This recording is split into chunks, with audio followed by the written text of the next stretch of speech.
Hi, my name is Emily, and today I'm going to be reading the book Snoopy Takes Off.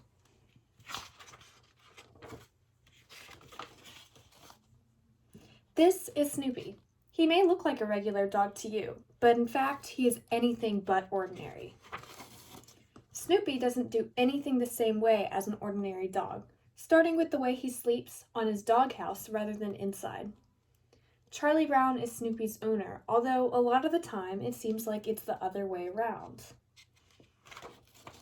What a beautiful day, Snoopy thinks. It's a perfect day for me to jump in my plane and soar through the air and fight the Red Baron. When Snoopy says he's going to jump in his plane, he really means he's going to sit on top of his doghouse.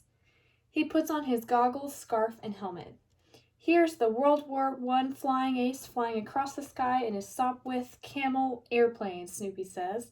Where are you, Red Baron? You can't hide from me. Suddenly, Snoopy spots the Red Baron's plane.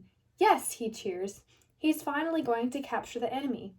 Full speed ahead, Snoopy shouts. But as fast as Snoopy is, the Red Baron is faster. He gets away, again. No, Snoopy shouts, waving his fist. I'll get you, Red Baron. Next time, you are mine.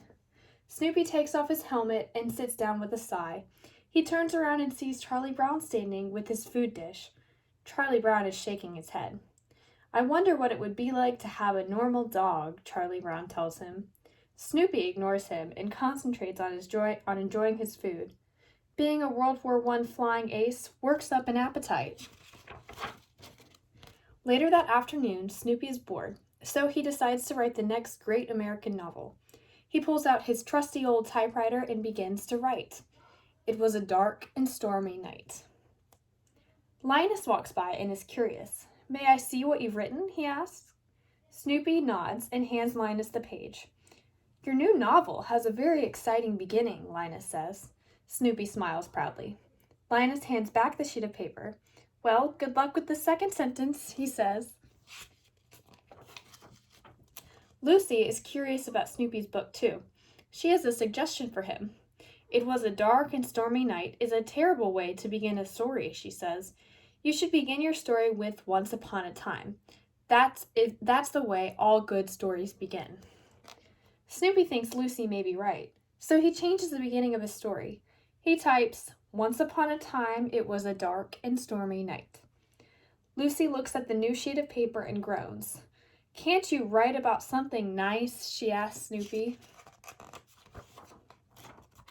Snoopy thinks that this is a good idea, so he types. Then he stops typing, and to Lucy's surprise, he jumps off his doghouse. Once upon a time, it was a dark and stormy night. Suddenly, a kiss rang out, and he gives Lucy a big fat kiss.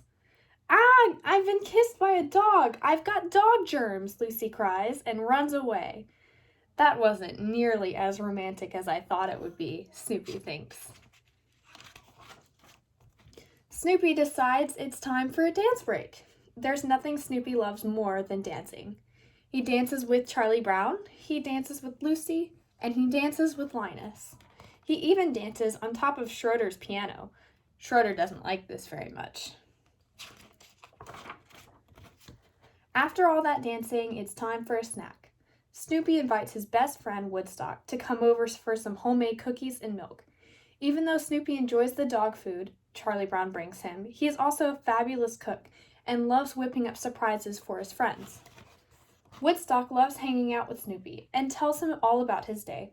Fortunately for Woodstock, Snoopy is fluent in bird and understands every word he says. Woodstock wants to go on a camping trip with Snoopy and some of his friends. That's a great idea, Snoopy says. After all, I am a Beagle Scout. Woodstock quickly gathers his friends. Follow me, troops, Snoopy says, and I don't want to see anyone hanging around my feet. The birds are very nervous about the hike. They want to stay as close to Snoopy as possible, so they all fly onto the top of the Beagle Scout hat. Well, at least they paid attention to some of what I said, Snoopy thinks. It isn't long before the birds get very homesick, so Snoopy decides to cut the trip short. It's the perfect time to head home, Snoopy tells them. They knock on Charlie Brown's door. We're just in time for dinner." "Well, I guess now you probably just want to relax for a while," Charlie Brown says. Snoopy looks at him in shock. "Relax? Is he kidding?" Snoopy pulls out a guitar. It's time for a little after-dinner music. "I guess you'll never be an ordinary dog, will you, Snoopy?" Charlie Brown asks. "But you know what? I don't think I'd have it any other way." "Neither would I," Snoopy thinks. "Neither would I."